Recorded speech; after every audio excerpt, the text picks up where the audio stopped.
All right, so I'm going to share screen and bring up our next problem here.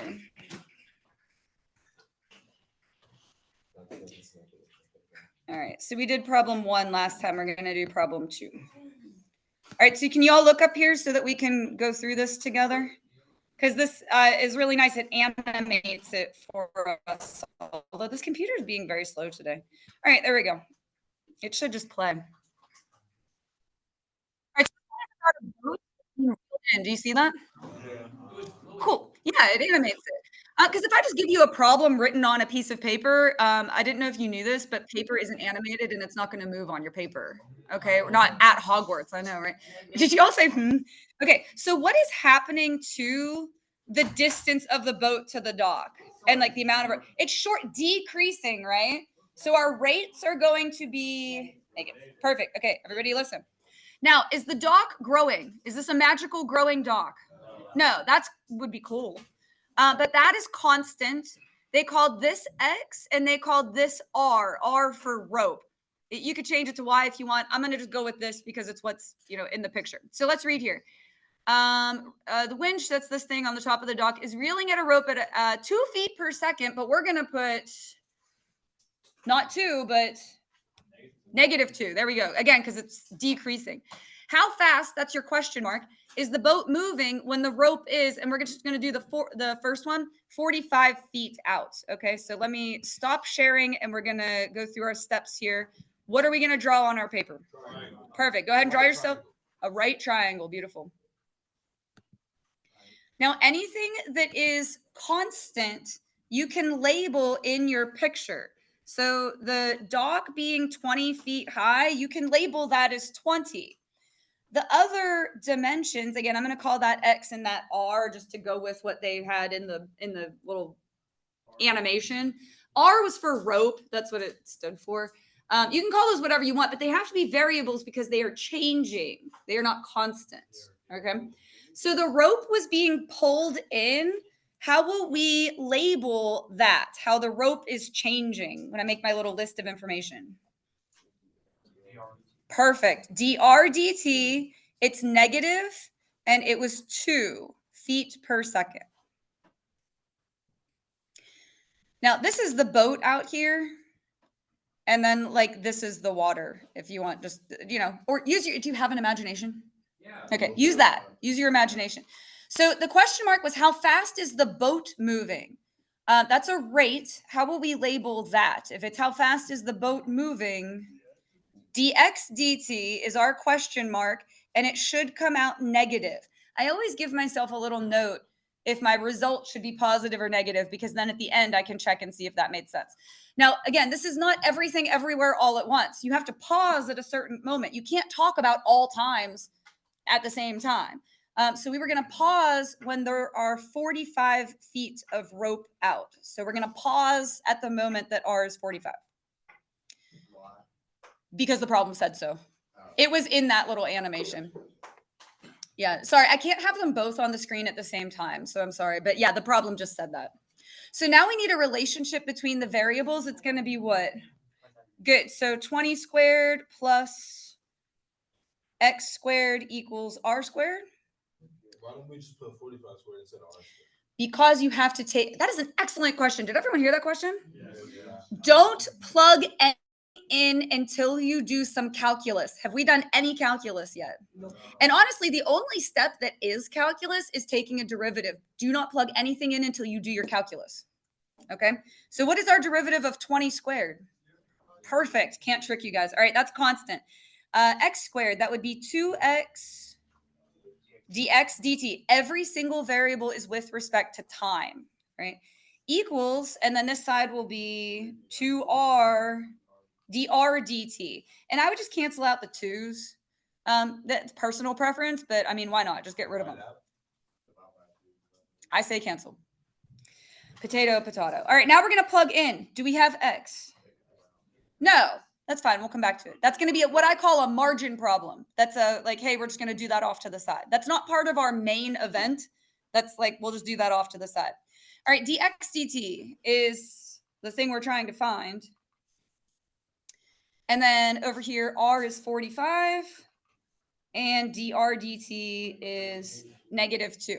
Now, if you are missing something, you go back to the original relationship before you did your calculus and you plug in. Now, you might be asking, why didn't we do that in the first place? Sometimes you don't need to, and you don't want to do more work than you have to because the exam is timed. Okay? Because you might do that and then find out you didn't even need that. So you wait until you figure out what you need and then you go back and find it. Okay? So just off to the side, we're going to have 20 squared plus x squared, that's what we're looking for, equals 45 squared. Does anyone know 45 squared? Let me be honest, I don't know that one. Wait, so why did we? I'm gonna just type it in real quick. Just go. Oh, does somebody have a calculator? Yeah, can you type that in real quick for me? Why did we realize we had to go back to 45 squared? Because we don't have x. We're trying to plug in x and it's not on our list. So I'm going back and trying to find x. But the thing is, say we didn't need x. You don't want to do this work until you figure out, why are you guys talking over me? This is so rude. You don't want to go back and do work that you didn't have to do. So you do your calculus, you go and plug in, and you wait and see if you are missing something. And then if you are, you have to go back and find it. But you might not be. Maybe you'll have everything and you don't have to do that extra work. So you wait and see what is missing. Did I see another hand over? Here, can you close your door? We're not doing decimals. I don't do decimals. What's 45? I know 20 squared is 400. What's 45 squared? Do you have that in a calculator real quick? 2025. Oh, 2025. All right. Subtract over your 400. Yeah. The fact that 1625 is not a perfect square feels so rude to me, but it's not. So right here in for x, we're going to put square root of 1625. And so your final answer is you're going to divide that over. Did we get a negative answer like we were expecting? Yes. We need units. Do not invent them. They are in the problem somewhere. Feet per second. Beautiful. That looks so ugly. Don't discriminate. That answer looks so ugly. That answer looks great because it's the right answer. Name's awesome. Tell him, Logan.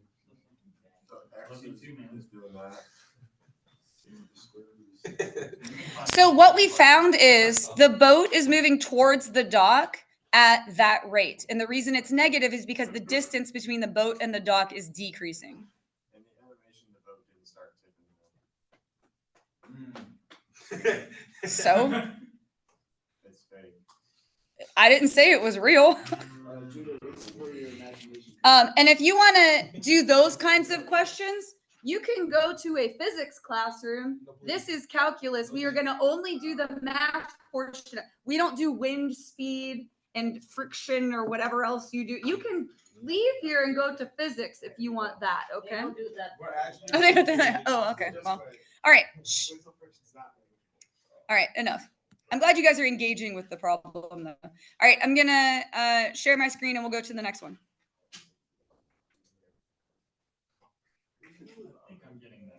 Sorry, my computer is being really slow. There's only one step that's calculus in any of these, and that's the step where you do a derivative. Everything else is... So what even is that? What is calculus for? To make things kind of easier? It's so that you can get your rates.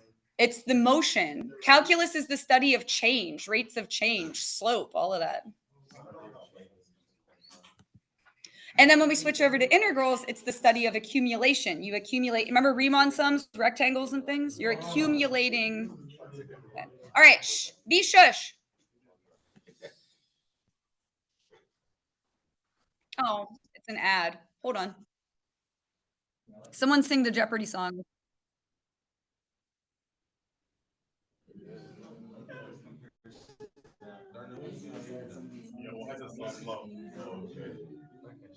I can skip now. Okay, shh, thank you. Okay, so look it. This one is about a cone that is filling up. Do you see that? Now watch. Do you see how it looks like it's filling up really fast at the start and then kind of slows down? Why is that? Yeah, like, well, the radius is getting larger as the water fills up. Okay, so on our paper, and actually, let me read this so I don't have to keep going back and forth. Is it the incredible growing cone? Like when you get an ice cream cone, does the cone start growing? No, that would be cool, but it does not. The cone is staying the same size, constant. Okay. The water in the cone, which is also cone shaped, liquids fill their entire volume. That is what's changing. Cone changing? No. Water changing?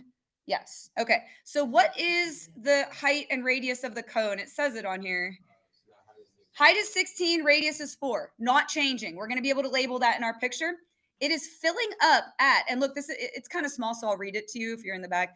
It's filling up at 2 centimeters cubed per minute. That is a rate for what, since it's cubed? Volume. That is a rate of change of volume, and since it's filling up, it is positive. Okay. The amount is increasing, so the rate is positive. How fast, that'll be our question mark, is the water level rising? Is that R or is that H? The water, H is your water level when it is 5 centimeters deep. Did you all catch that? Because when I write down the 5 centimeters, I don't want anybody to be like, where'd that come from? It's because the problem said so. Okay, got it. So on our paper, I'm going to draw it for you. I'm going to write it all down for you. Hold on. Let's just do one thing at a time. Go ahead. Never mind. I can just. Oh, okay. I'm going to draw it all. That was just for you to see the animation.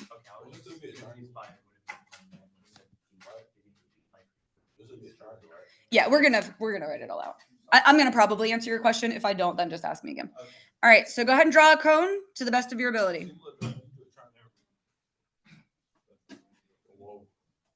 Don't make fun of my drawings. I'm doing my best. I was making fun of Darnell. Oh well, don't make fun of anyone.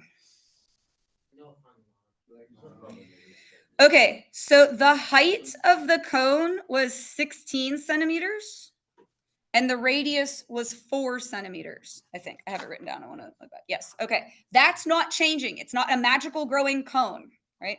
Now, the amount of water in it, which I'm going to use a different color here for that. You don't have to, but I'm just going to show you the water is what's changing. So what I'm labeling purple here is purple water, I suppose. I don't have a different color right That's okay. You're going to live. It's fine. I'm doing the problem in front of a whole group of people. So it's more important that mine looks different. All right. We're going to call this R and this H because they're changing. So we put our units. I'm going to make a list of all that. You guys are ahead of me. Just hold on. Now, the rate of change for the volume, we will call the VDT. It's filling up, so it's positive, and it was 2 cubic centimeters per minute. That's for volume. dVdt. And the cubed is the big clue there that it's volume. Areas are squared, volumes are cubed.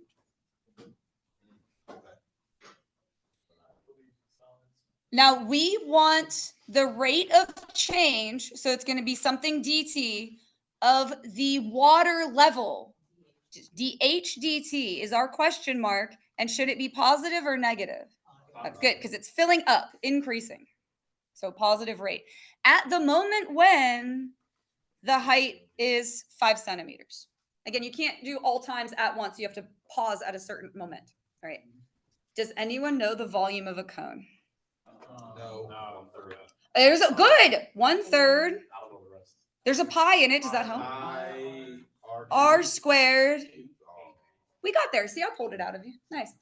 Volume equals pi, or 1/3 pi r squared h. Just in case you didn't know, pi r squared h is a cylinder.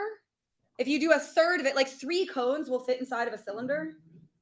Yeah, really. Do you want to see? I'll show you. Not really. No, okay.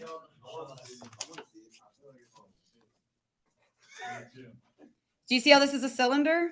That's a cone, that's a cone, and that's a cone. So you get 3. Oh, see? It's not super intuitive, but anyway, that's true.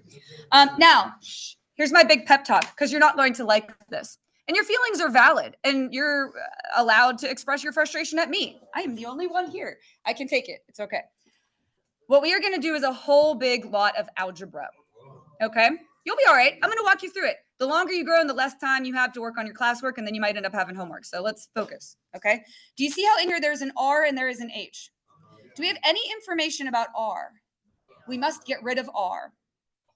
Okay? Now I want you to look at this picture. You have a 16 and a 4 and an H and an R. I feel like if I wait you out, someone will come up with what we need to do there. Because it's kind of right there. Do you see it? It is a ratio. I always call it in geometry the mommy triangle and the baby triangle. All right. So 16, this is going to be a margin problem. You ready? 16 matches up with what? Good. Equals 4 over R. Perfect. Cross multiply. 16R equals 4H. And you have to get R by itself. Divide by 16. Good. Now, how do you reduce 4 over 16? Good. 1/4 H. See, that went well. Shh. You're going to take that 1/4 H and substitute it in for R. This is 3 steps, just as a head pep talk. 3. You can do it. You're going to remove R and replace it with 1/4 H. And then everything else stays. So the squared stays. The H stays. We're going to square it next. That's our next step. Have not done any calculus whatsoever yet. After we simplify it all the way down. What are we supposed to do with the other H? The 2 H's? I'm just not there yet. Hold on. I love that you guys are so excited about it, but let's just calm down, okay? So it's going to be 1/3 pi. Now you're going to square everything in the parentheses. So 1 squared is 1, 4 squared is 16, and then H squared. So we squared everything in the parentheses. Now you're going to multiply 1/3 times 1/16. Does anyone, it'll be 1 something. Does anyone know 3 times 16? 48. Good. 1/48 pi H to the third. I knew if I weighted you out, you would come up with it. Why is it 3? Yep. It's 2 plus 1. The math we did there is 2 plus 1. Okay. Now we're going to derive because we have it all simplified down and R has gone bye-bye. Go ahead. Yes. So dv dt equals, you're going to bring the 3 down. So it will be 3/48, which does reduce, but at this point, I don't care. Pi is a number. It's just part of your coefficient. And then it'll be H what? Squared, and then dH dt. Wait, but 3 is Power rule. It dropped by 1. Go ahead. 3 is a exponent. Correct. So how did it go into the fraction? Well, I mean, I guess you could write 3 times 1/48, Oh, but it's okay. that's personal preference. That's up to you. It doesn't matter at that point. All right, now we're going to plug everything in. What was dv dt? 2. Good. 3/48. Do you want me to reduce that or just leave it 3/48? Okay, perfect. I like it. We'll be purists here. Pi, what's H at the moment we're talking about? 5. So 5 squared dH dt. To get dH dt alone, you are going to put 2 over top of everything. Correct. Yeah, I'm going to leave that. Leave a little gap so we can put units.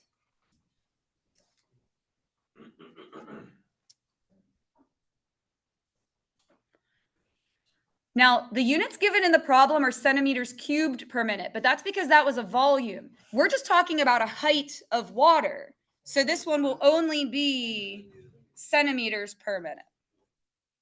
And I think we'll just do one more. These all turn out the same once you've done enough of them. Will this answer be taken on the Free response? Yep. don't have to Do we simplify get the anymore? geometry formulas? No.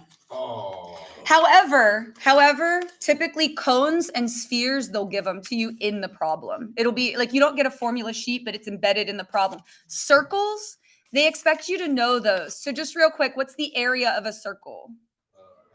Pi r squared. They won't, that's simple enough that they won't give you that one, but typically cones and spheres they'll give you. I grabbed this for a reason. Did somebody ask me something that I was about? Oh, you were saying, how would this simplify? Okay, well, I will tell you if you guys will listen to me. 3/48, that reduces to 1/16. 5 squared is 25. Dividing by a fraction means you multiply by the reciprocal. I'll say that again. Dividing by a fraction means you multiply by.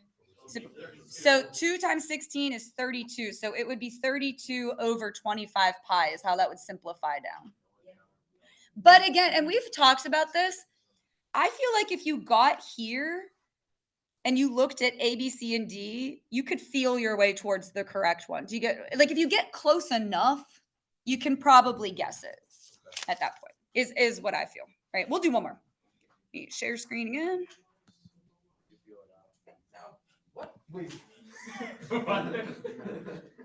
You guys okay over there? No. No. Whoa. Jaden's fine. I'm not.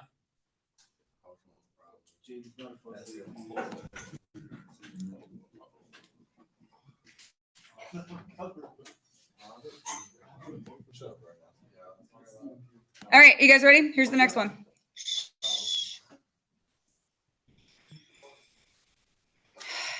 This computer is being so slow today. I don't know what the problem is. Yeah, I know. I should probably do that. That is the first thing you should try. So it might just need restarted. I'll restart it after we finish. Okay, are you looking? All right. So this is the guy walking away from the light pole. Do you see that? How he's walking? And he has a shadow. Okay. Is the man magically growing? No. I always get someone that wants to argue with me. We're growing and shrink. No, he's 6 feet tall. Okay. Is the lamp growing? No, we are not in Narnia. It's 15 feet tall. Do y'all see that? 15 feet. Okay. So a man who is 6 foot, that's not changing, walks away from a lamppost at 5 feet per second. So that is his rate of change. This is a two-part problem. It's going to be an A and a B. The first one is how fast is his shadow lengthening? So let's go back and draw a picture. What are we going to draw on our paper? Two right triangles before I could even say it. It's just like the cone problem that we did. You have a mommy triangle and a baby triangle. Okay. So you're going to have this big triangle and then the smaller one inside of it. And they are both right triangles. You guys have such good math instincts. You like said that before I could even ask.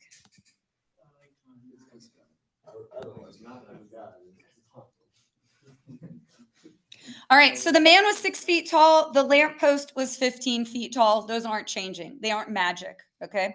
Now the guy is walking. So watch where I point. Here's the lamppost. Here's him. This is the distance that's changing. Do you see what I'm saying? From here to here, I'm going to call X. You have to call it a variable because he's moving.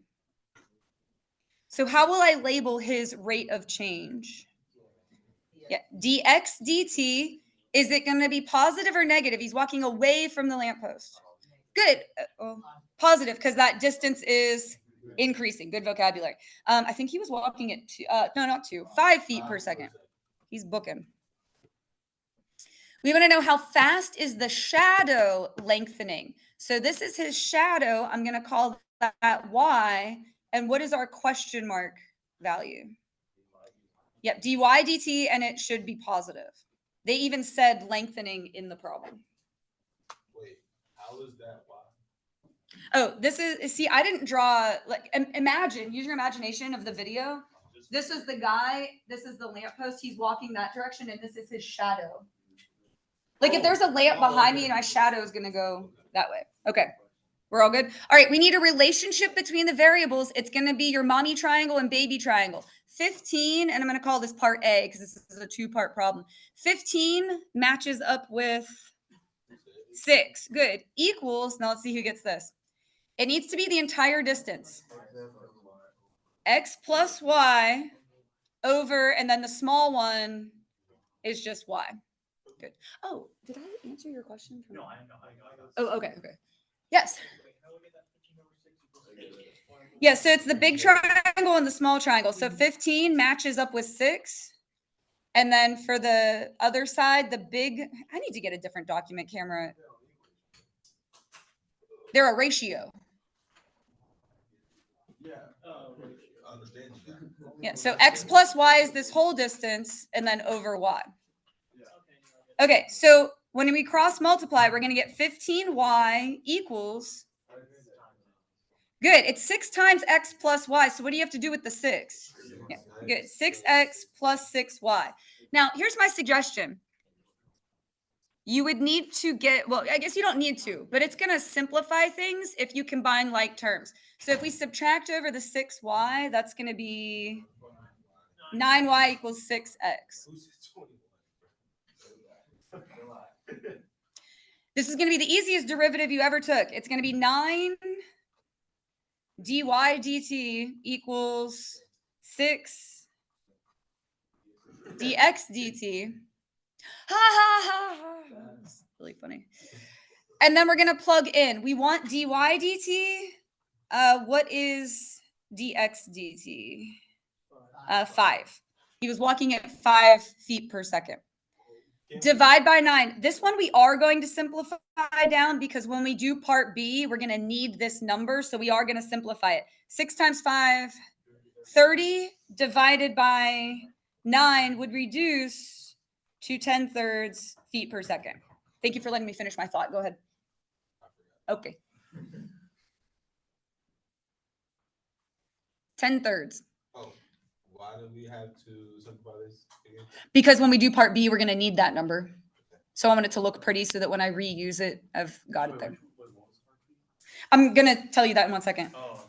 So that I don't have to do that whole thing with my screen again. Part B was how quickly is the tip of his shadow moving. So now that's not just this distance. Watch me point to this. The tip of his shadow is all the way out here. We want to know how this amount is changing. So I'm going to call that Z. So I've got the whole thing. I know we called it X plus Y, but there's no such thing as a dx plus Y dt. That's not a thing. You have to call it a new variable, right? So dz dt is our question mark for this one. It should also be positive because he's walking away from the light. Everything is lengthening